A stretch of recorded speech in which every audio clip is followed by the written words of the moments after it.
Paul is near me. Yeah, Paula. Run. Run. That's all I will tell you, Paula. Run. Paul is near you. Okay. All right, Rich. All right, so our poll this morning was simply, are you hearing me? Yes. Okay, sorry. I wasn't sure I put on my mic. Okay. So our poll this morning was basically, do you think the Ministry of Health is now being ridiculous in the length of time that it's taking to get vaccines for the under 12 age group? Yeah. We had 23 people voting on the poll in the allotted time. Of the 23, 17 of you said yes, they're now being ridiculous, and 6 of you said no. So 17 of you said yes, and 16 of you, what am I saying? 70 have said yes, and 6 of you said no. What am I saying? Want to know? 6 of you said no, so for a total number of 23. Of course, you can continue to vote on this poll throughout the day, through all programming, and we'll give you the final results tomorrow morning, which will be Friday, then it's Saturday, Sunday. What? It's Friday then. Yeah. Apologies, Ruben. I'm not putting on my camera today. What happened? Why? You naked or something? Why you can't put your camera on Paul Richards? Because Nikki Crosby had me up till 2 this morning. Because what? Sorry? Nikki Crosby had me up till 2 this morning. You can't get uglier than how you normally are. I'm just saying. She says hi, Richard. Hello. She said to tell you I laugh. You know Nikki Crosby gets me up this hour in the morning. Come on. I'm not gonna say that. No, She's not getting up this hour in the morning. Nikki is here, isn't she? Steve. No, I think she has a show on this weekend, I think. You're always giving wrong information. That's so classic of you. I saw a flyer with her on it. You always see things that don't exist. I'll find it and send it for you. Anyway, Hi, Nikki. did you get our guest for this morning? That's your job. Let me read something for you. No, you were supposed to get it. You said you were going to get it. I found profound that I found in my friend's bathroom, and she tells me I could take it. It's a publication called Retiree, right? The United Federation of Teachers, Retired Teachers Chapter Newsletter, Volume 34, number 1, dated February 2022. And it's such a wonderful piece. And the title is The Obituary of Common Sense. The following was an obituary written in 1998 by Laurie Borgman, then a columnist for the Indianapolis Star. It is edited, and I quote, "Today we mourn the passing of a beloved old friend, Common Sense, who's been with us for many years. No one knows for sure how old he was, since his birth records were long lost in bureaucratic red tape. He will be remembered as having cultivated such valuable lessons as knowing when to come in and out of the rain, why the early bird gets the worm. Life isn't always fair, and maybe it was my fault. Common Sense lived by simple, sound financial policies. Don't spend more than you can earn. And reliable strategies, mature adults, not children, are in charge. His health began to deteriorate rapidly when well-intentioned but overbearing regulations were set in place. Common Sense's condition only worsened on reports of teens suspended from school for using mouthwash after lunch, and the teacher fired for reprimanding an unruly student. Common Sense took a serious turn for the worse when ordinarily intelligent people stopped listening to and reading the usual reliable sources for facts and information, and solely paid attention to rumors, innuendos, gossip, and misinformation passed along in deliberately biased and social media. Common Sense finally gave up the will to live after a woman failed to realize that a steaming cup of coffee was hot. She spilled a little on her lap and was promptly awarded a huge settlement.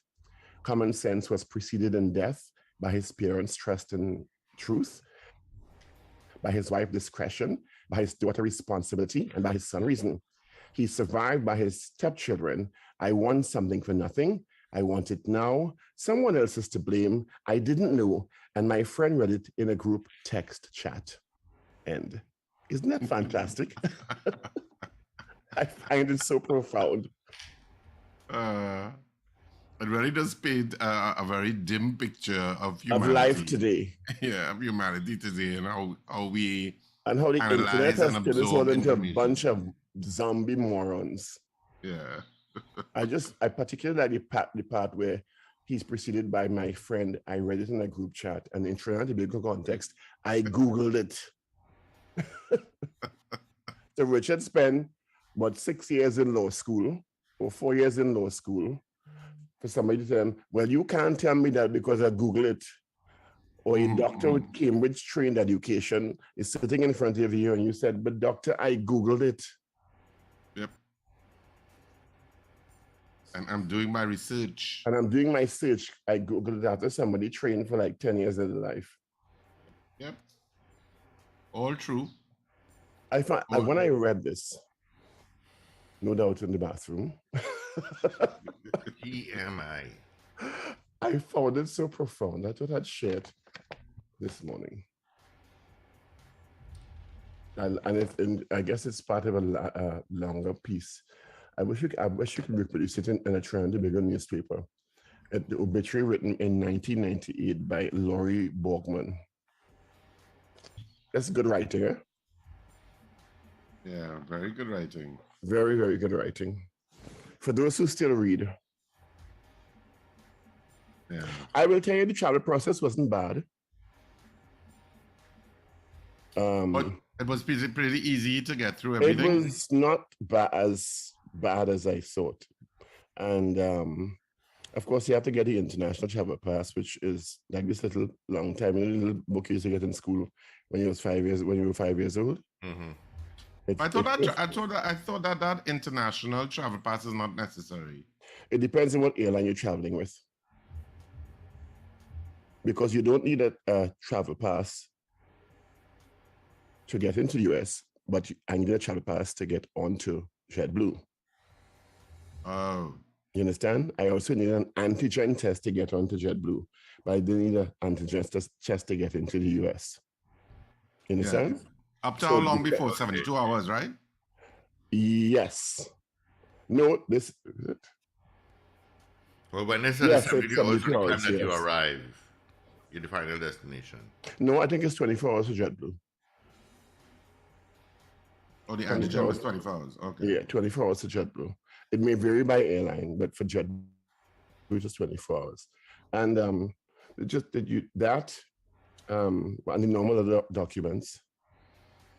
And of course, that has to be documented by it can be a pharmacy antigen test. So they have to give you the paper or email it to you. When you're coming back from Trinidad in 72 hours, that's when Andreas told us last week. And it wasn't a difficult process, to be fair. The same check-in time, and it was no added time. You just look at it and I guess document the number on it and give you a boarding pass. And there was absolutely no COVID check in JFK. And there are very few masks. I'll tell you. And let me tell you, on the aircraft, although masks are mandatory, people weren't wearing their masks. Okay? In particular, the Americans. They have no time with masks anymore. Just moving around last night. You could say, okay, masks for what? They're so over it. Trust me. And there's a spike in New York. But I guess they just consider it like a cold now. Yeah. So New Yorkers are just walking around unmasked? Imagine 3 years ago. There's some people, when you see someone on a mask, it's more than likely somebody not from here. Oh, okay. You know, they're masks, but there's people just like walking around like, okay, whatever. So it is a quite interesting development. They're over it. They've been over it for a while, because I have a friend who lives in Miami, and she's been maskless in bars for over a year on pubs. She says, what, you mean a mask? So I look very strange walking around in a mask. Let me put it that way. Hmm. I know, yeah, and I suppose those states, because I know, Florida, for example, would be more, would have been more They done was it a while always now. more resistant. Yeah, they over it a while now. They were Yeah, yeah, they resistant were and they always couldn't more wait to get out of resistant. it. And they could not wait to get out of it.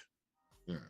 But it is literally the fastest I've ever been through American immigration. Literally 40 seconds. When I saw you here, what you here for? How long you staying? Look at the camera, take off your mask, take off your glasses. Of course, I still have on the mask immigration. You understand? Everybody's like, nobody else has on a mask. Take off your mask, please, sir. And you watch him like, what do you have on that mask for? And take off your glasses, click, stamp, bam. How many bottles of alcohol you bringing? That was the most probing question. How many bottles of alcohol you bringing? Did you Is that carry alcohol? astounding? Did you carry alcohol? You know, Chinese love alcohol. Chinese love Trini rum. So when you, it's a tradition I bring for my friend. She and her husband like Trini alcohol. So Okay, okay. you Cool. understand? Trini used to always bring a bottle of alcohol. And Americans actually, because I brought a bottle for another friend of mine who I was here on Saturday.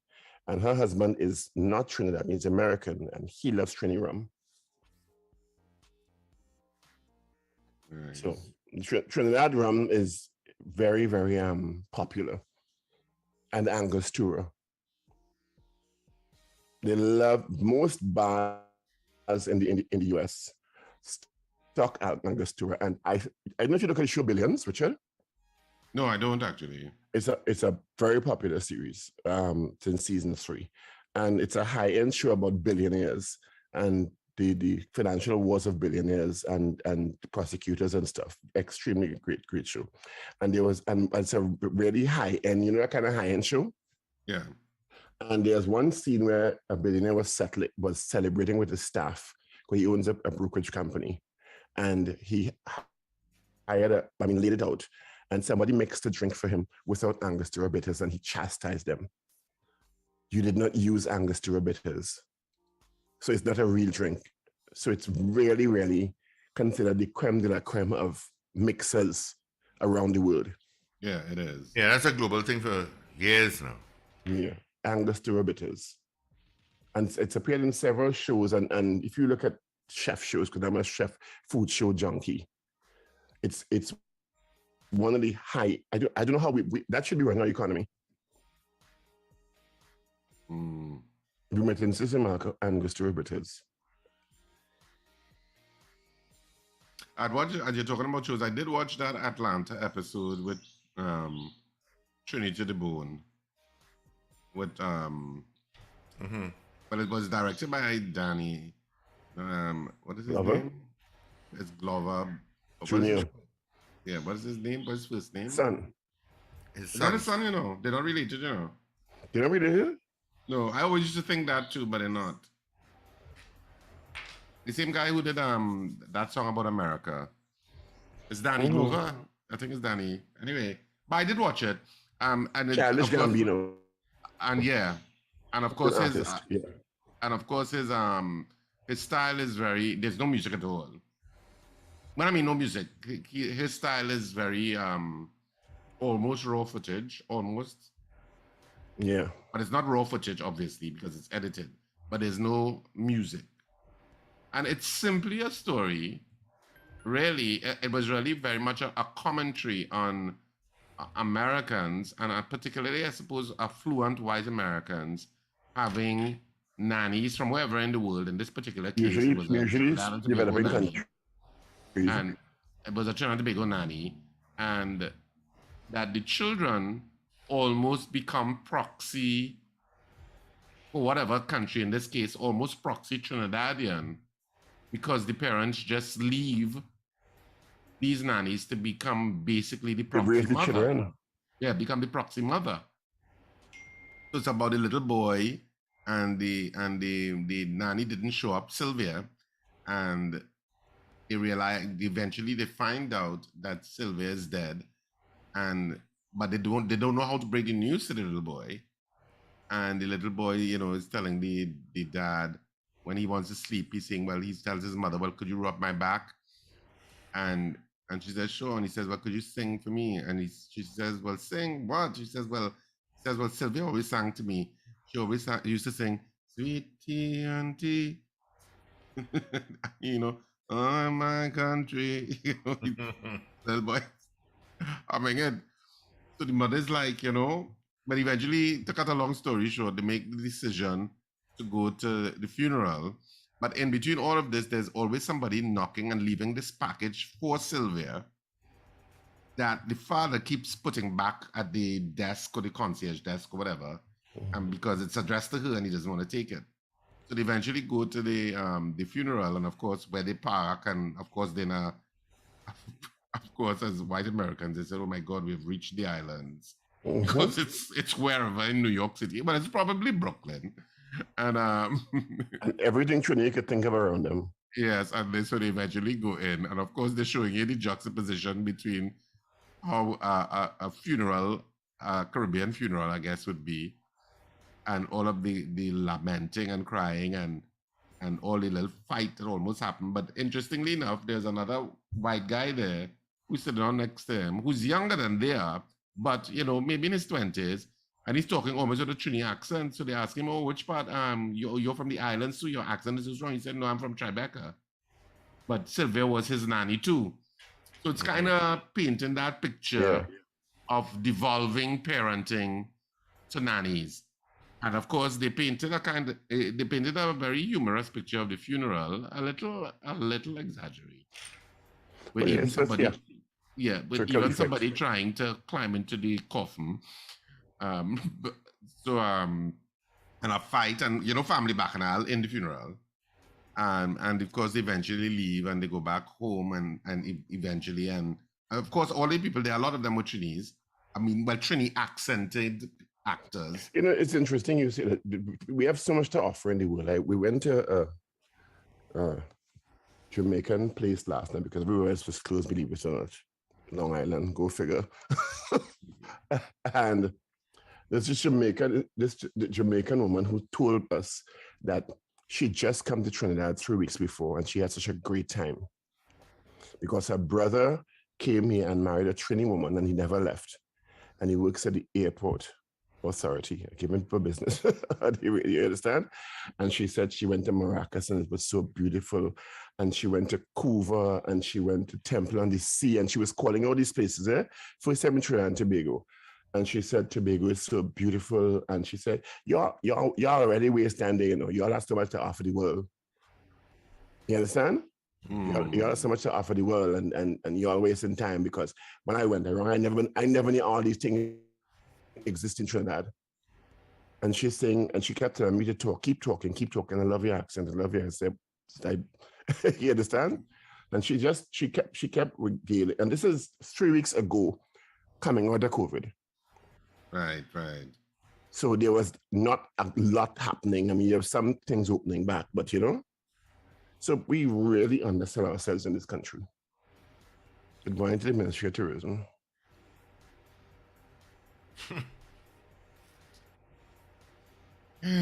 We do, and we've spoken about it for years. The tourism is a throwaway in this country because we're a twin island state and we have a beautiful sister island, Trinidad. But culturally, she was impressed also. Jamaicans are very proud of the culture. And she was impressed with what she saw here. She stayed for 4 days, 3 days or 4 days. And she was so impressed. She said she went to South. She went to she went and bathed in the mud, she said. There's this place in South where you go and bathe in the mud, And she said, all your food are good, man. Me always start Jamaican food better. All your food are good. So she learned to make pilau from the Trini wife. So she's making pilau in the Jamaican shop now. She probably call it Jamaican pilau. And sell it. But we have so much to offer. But we really, it's that syndrome. Wait for oil and gas prices to rebound and can't produce enough to make money from it. Interesting dilemma. Because wait for about a year and a half. They always tell you what the problems are, and I mean, as Trinidadians and Begonians, of course, we will focus on what the gaps are and what the problems are and what we have to face in our everyday perspective. But in terms of the tourism product, when you're having that kind of conversation, a lot of the times they bring up the fact that there are limited hotel rooms, we don't have enough room stock, etc., etc. How long you hearing that, Richard?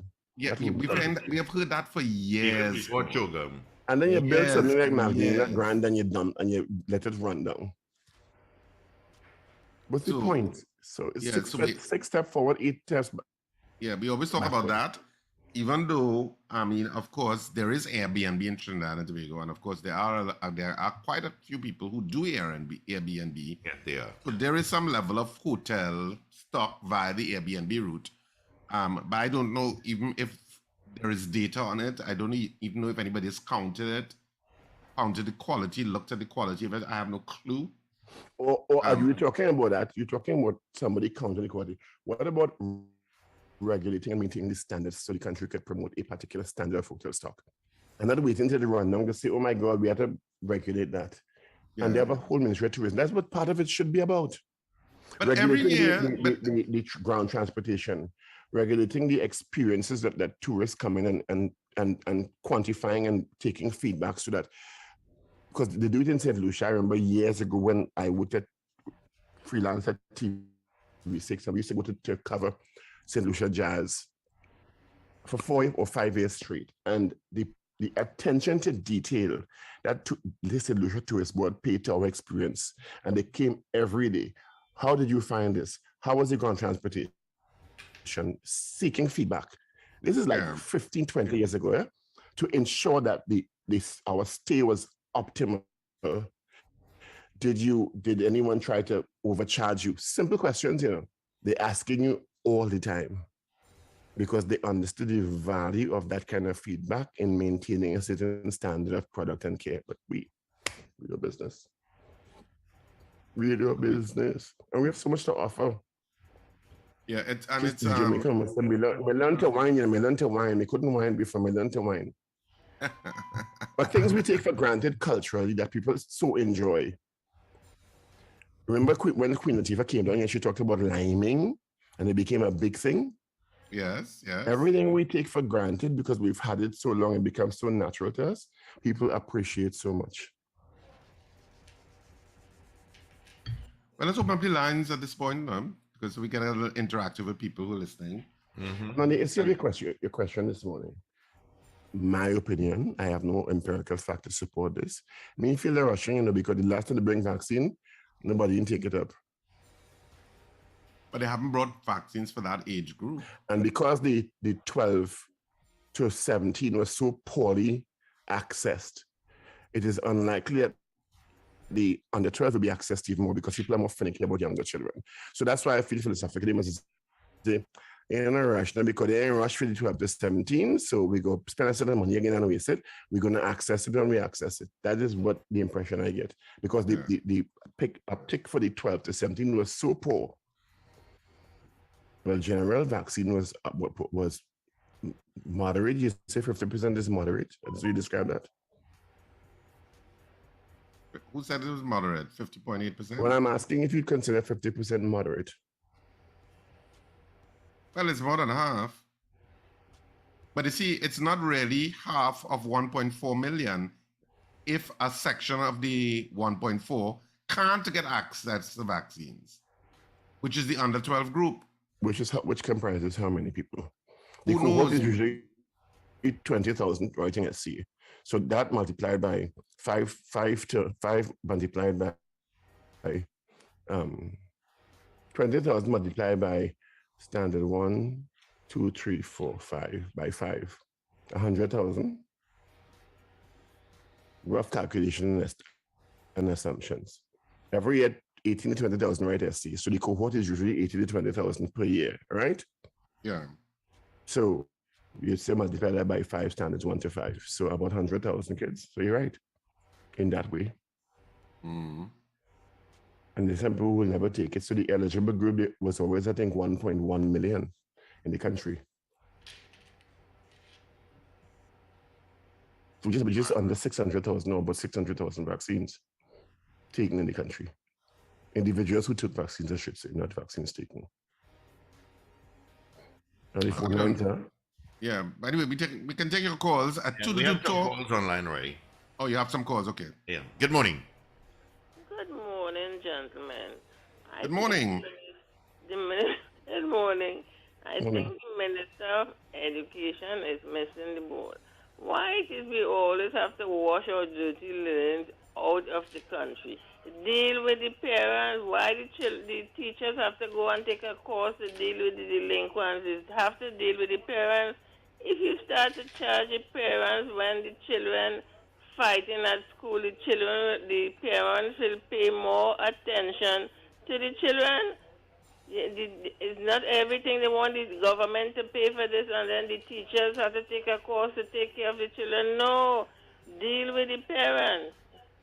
Charge them, and they will check themselves. All right. Charge them for what? We charge them for just asking. I'm actually don't know what we charge them for. Good morning. Hi, good morning. Morning. Morning. Well, first of all, I just wanted to add something to what Paul said yesterday. I think as any airline that you're traveling, the requirements of the United States is an antigen test. So it doesn't matter the airline. Okay. And if some airlines ask for it, there's a different story. But the requirements of the United States is an antigen test. Okay, And, still. Since they dropped the mask mandate in the airport and in the airplane, you find Americans just throw away with everything. They just take the mask and throw it up in the air like Carnival Mondays. You know, they feel like with the downgrading of the measures, the world believes, not just Americans, but Trinidad. It happened with Trinidad too. We believe that the pandemic is over and we can go back to normal. Let me believe the pandemic over there in business. Action in bars and in parties. I went to a party in Anchorage, York Fest, last week, and it's like, no, we don't have a pandemic going on, right? But I have a question for you, for through you, Paul. I know you have friends in the media that you can ask a question because there's something I don't understand. If the media, when you hear the briefing, they say 700,000 people fully vaccinated, and then you have 600,000 people with one dose, right? And I'm assuming if people get one dose, within a matter of 3 weeks, they will get the other dose. That is for 1.3 million people. So that is more than 90% of the population. So repeat that. I lost your trend. Sorry. So Yeah. repeat that. I hear you. I hear you, caller, and that always confuses me. I'm like, what are they saying? Because it's a roughly 711,000 people currently that have actually are fully vaccinated. Fully vaccinated. We're not even talking about boosters or anything like that. We're just talking about got both vaccines, 711,000 people. Then they talk about, and 600 and something people, 1,000 people got one shot. I'm like, are you just giving me overlapping figures? In other words, some people who, because these people doing. because one, I think the explanation given was one. Some people were one shot. Some people were required to get two shots, but only took one shot. But I have those. But Yes, I can't the do numbers are not 600,000 as straight as you would think. But it can't be 600,000 people get one shot and didn't go to get the other shot. No. The subset of the 600,000 is some who would have gotten two shots. So you have to disaggregate shots taken, persons fully vaccinated, and persons who took a one-shot vaccine. The explaining of the data is poor because it's confusing. It's confusing. For so me, if it is what you are saying, correct, and you're a lawyer, Richard, and it's confusing to you. So yeah, imagine for me, it is. I always schooling. And they say it at news too, on TV6 and CNC3 and stuff. And I always and I'm like, are they listening to what I'm saying? How does that make any sense?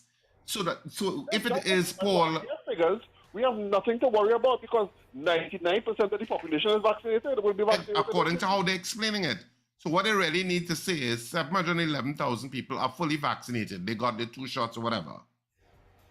we now have 87,000, 100,000 people who took the vaccine and who only took one shot, and we don't know when they're going to take the second shot, or if they're going to take the second shot at all. Then it's clearer. Well, Because those people are not fully vaccinated. So sure, maybe Paul, if you have friends in the media who just be at those press conferences, get them to clarify that for us. Because I am certainly confused about it.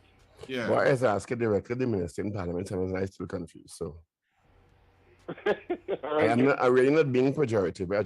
Because I guess the methodology they're using is confusing to many people.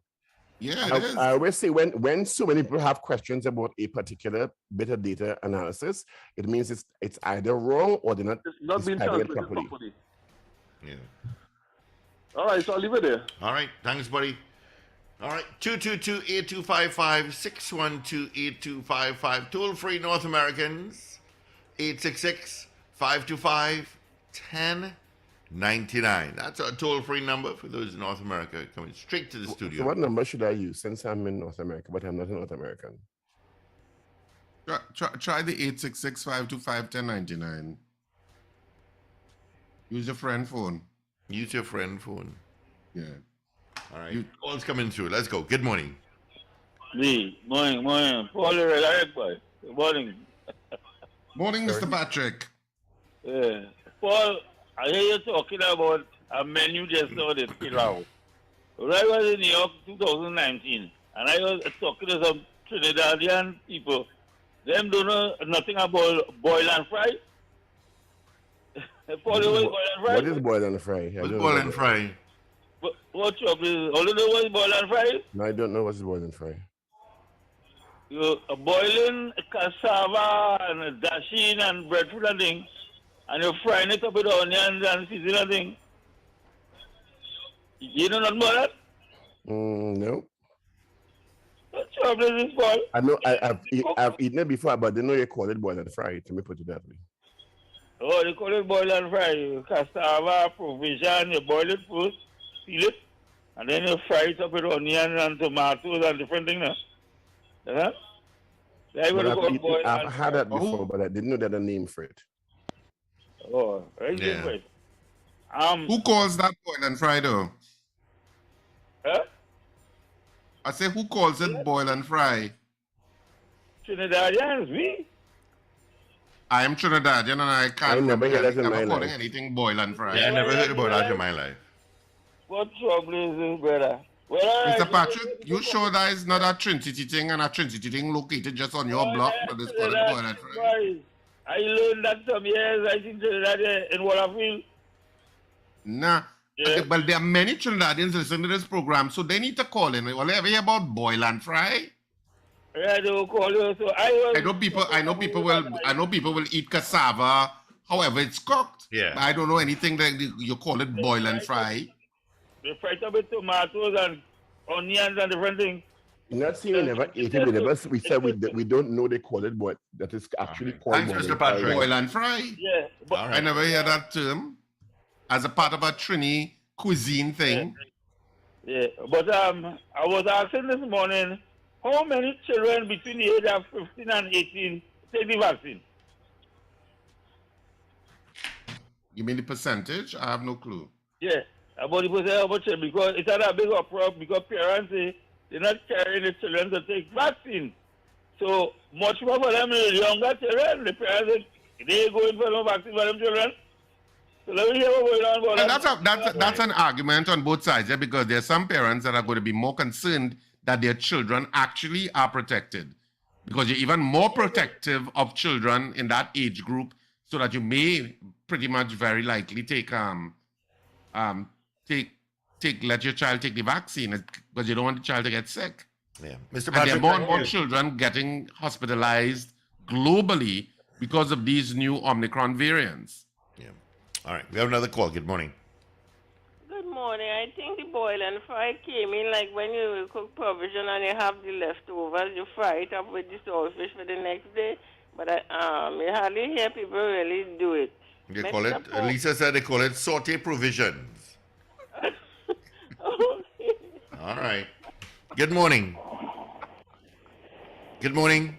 Hello. Yeah. Good morning, guys. Morning. Yes, Steve, how you going? All over here. Yeah, Oliver, what's going on? I cool. So, Mr. Patrick right there, and I didn't know until I got married that they call it boil and fry. Well, my wife from Tarakit, so, country thing different. So you're saying there's a country Trinidad. So you're saying there's a country Trinidad thing that they call it boil and fry. Yeah.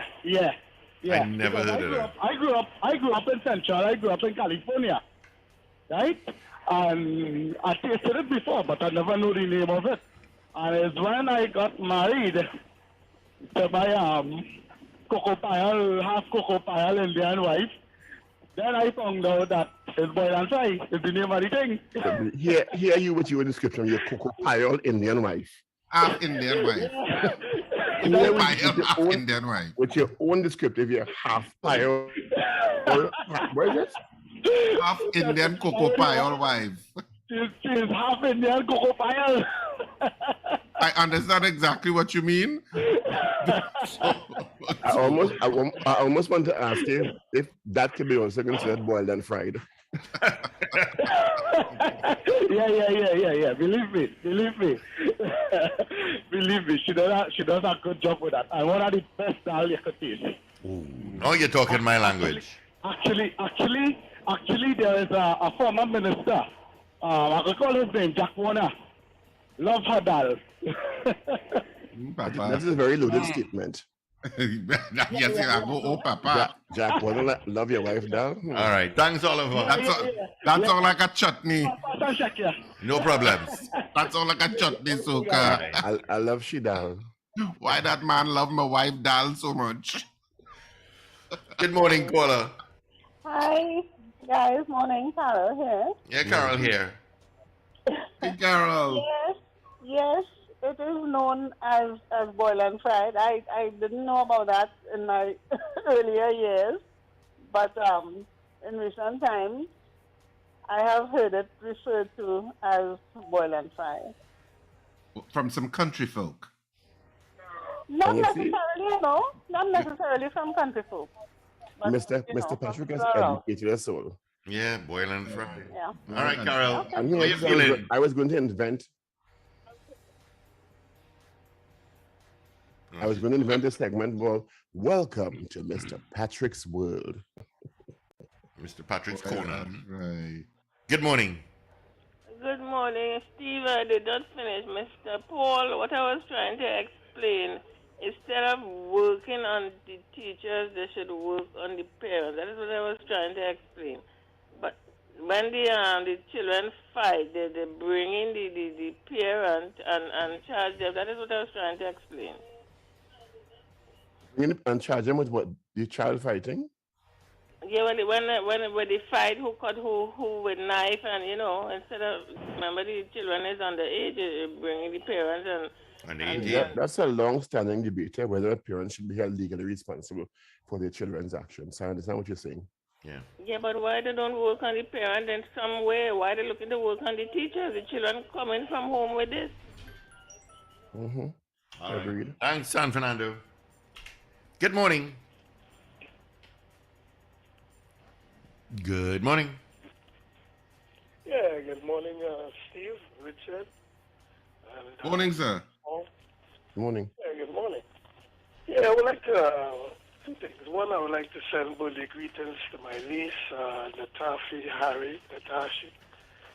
Actually, it's Natafi Harry.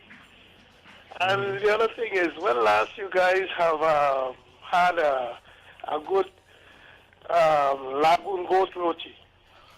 Lagoon what? goat roti. What? Lagoon goat is Trinidad. You know what is lagoon goat? No.